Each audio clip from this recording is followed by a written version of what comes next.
Hello, ഇന്ന് നമ്മൾ തയ്യാറാക്കാൻ പോകുന്നത് മഷ്റൂം ഗ്രേവി, അതായത് കൂൺ മസാലയാണ്. അതിന് വേണ്ടിയിട്ട് കുറച്ച് കൂൺ എടുത്തിട്ടുണ്ട്. ഇത് ക്ലീൻ ആക്കുന്നത് ബാക്കിലെ തണ്ട് അതുപോലെ തന്നെ പൊട്ടിച്ചിട്ട് പാത്രത്തിലേക്ക് മാറ്റുന്നുണ്ട്. അത് പ്രത്യേകിച്ചൊന്നും നമുക്ക് ചെയ്യാനില്ല. അടുത്തതായിട്ട് കൊട പോലെ നിൽക്കുന്ന കൂനിൻ്റെ ഭാഗം മുകളിലൊരു കോട്ടിംഗ് ഉണ്ട്, അത് നമ്മൾ തൊലിച്ച് കളയുകയാണ് ചെയ്യുന്നത്. ഇങ്ങനെ നുള്ളിയിട്ട് വലിച്ചെടുക്കുകയാണ് ചെയ്യുന്നത് കേട്ടോ. ഇങ്ങനെയാണ് ഈ കൂന് ക്ലീൻ ആക്കുന്ന വിധം. ഈ കോട്ടിങ്ങിൻ്റെ ആവശ്യം നമുക്കില്ല, അതുകൊണ്ട് തന്നെ നമ്മളിങ്ങനെ തൊലിച്ചത് ക്ലീൻ ആക്കുന്നുണ്ട്. ഇതുപോലെ തന്നെ ബാക്കിയുള്ള എല്ലാ കൂനും നമ്മൾ ഇങ്ങനെയാണ് ക്ലീൻ ആക്കുന്നത് കേട്ടോ.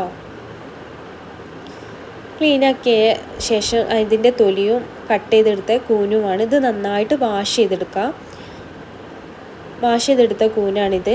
ഇനി ഇത് കുക്ക് ചെയ്യാനായിട്ട് സ്റ്റൗവിലേക്ക് ഒരു പാന് വെച്ച് കൊടുക്കുന്നുണ്ട്. അതിലുള്ള വെള്ളം വറ്റിയതിന് ശേഷം നമ്മൾ കുറച്ച് വെളിച്ചെണ്ണ ഒഴിച്ച് കൊടുക്കുന്നുണ്ട്. പിന്നെ അതിലേക്ക് ആവശ്യമായിട്ടുള്ള സവാള, തക്കാളി, ഇഞ്ചി, വെളുത്തുള്ളി ചതക്കിയത്, ഇത്രയാണ്. എണ്ണ ചൂടായ ശേഷം നമ്മൾ കട്ട് ചെയ്ത് വെച്ച സവാള അതിലേക്ക് ഇട്ട് കൊടുക്കുന്നുണ്ട്. 2 വലിയ സവാളയാണ് ഇവിടെ എടുത്തിട്ടുള്ളത്, ചെറുതാക്കി അരിഞ്ഞ സവാളയാണ്. ഇത് നന്നായിട്ട് വഴറ്റിയെടുക്കാം. പെട്ടെന്ന് വാടി കിട്ടാൻ വേണ്ടിയിട്ട് ഞാൻ ഇതിലേക്ക് ഉപ്പ് ചേർത്ത് കൊടുക്കുന്നുണ്ട്. ആവശ്യത്തിനായുള്ള ഉപ്പ് ഞാൻ ഇപ്പം തന്നെ ചേർക്കുകയാണ്. എന്നിട്ട് നമുക്കിത് നന്നായിട്ട് വാട്ടിയെടുക്കാം കേട്ടോ.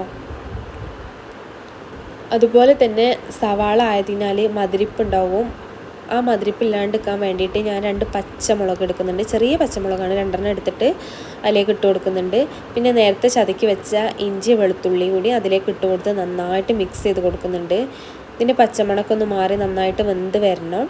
അതിന് വേണ്ടിയിട്ട് ഞാൻ നന്നായിട്ട് ഇളക്കി കൊടുക്കുന്നുണ്ട് കേട്ടോ. നന്നായിട്ട് വെന്തിട്ടുണ്ട്.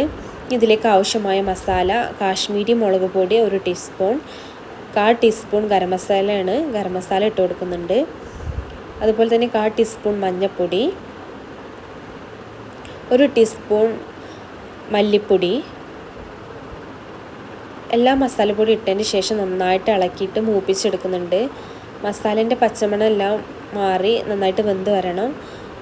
എല്ലായിടത്തും മസാല എത്തുന്ന വിധം നന്നായിട്ട് ഇളക്കി കൊടുക്കുന്നുണ്ട് കേട്ടോ.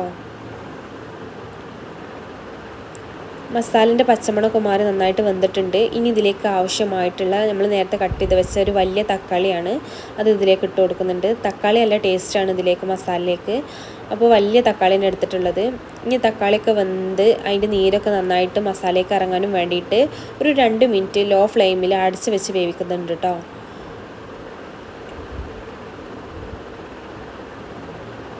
അതിന് ശേഷം നമ്മൾ ക്ലീനാക്കി വെച്ച മഷ്റൂം അതിലേക്ക് ഇട്ട് കൊടുക്കുന്നുണ്ട്. എന്നിട്ട് മസാലയും മഷ്റൂമും നന്നായിട്ട് ഇളക്കി യോജിപ്പിച്ച് കൊടുക്കുക. എല്ലായിടത്തും മസാല എത്തുന്ന വിധം ഇളക്കി യോജിപ്പിച്ച് കൊടുക്കുക. നമ്മളിതിൽ പ്രത്യേകിച്ച് വെള്ളമൊന്നും ചേർക്കുന്നില്ല. അത്യാവശ്യം വെള്ളം തന്നെ മഷ്റൂമിലുണ്ടാകും, അതുകൊണ്ട് മസാല ആയതുകൊണ്ടും നമ്മൾ വെള്ളം ചേർത്ത് കൊടുക്കുന്നില്ല കേട്ടോ. ഇനി ഇത് ലോ ഫ്ലെയിമിലിട്ട് ഒരു 15 മിനിറ്റ് നമുക്ക് അടച്ച് വെച്ച് വേവിക്കാം.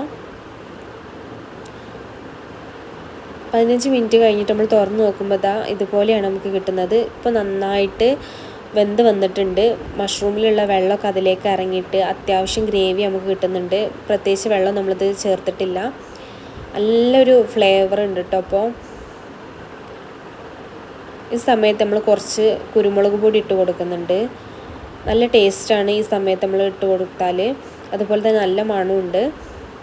പിന്നെ നമ്മൾ കാശ്മീരി മുളക് പൊടിയാണ് എരിവിന് വേണ്ടി ചേർത്തിട്ടുണ്ടായിരുന്നത്. അപ്പോൾ എരിവ് കുറവായതിനാൽ നിങ്ങൾ ആവശ്യാനുസരണം ഈ സമയത്ത് നിങ്ങൾക്ക് കുരുമുളക് പൊടി ചേർക്കാം. ഇപ്പോൾ നമ്മളെ മഷ്റൂം റെഡി ആയിട്ടുണ്ട് കേട്ടോ. ഇത് ചപ്പാത്തിൻ്റെ കൂടെയും പൊറാട്ടയും ചോറും ഇതിൻ്റെ കൂടെയൊക്കെ കഴിക്കാൻ നല്ല ടേസ്റ്റാണ്. എല്ലാവരും ട്രൈ ചെയ്ത് നോക്കുക. ലൈക്ക് ചെയ്യുക, സബ്സ്ക്രൈബ് ചെയ്യുക. ബൈ.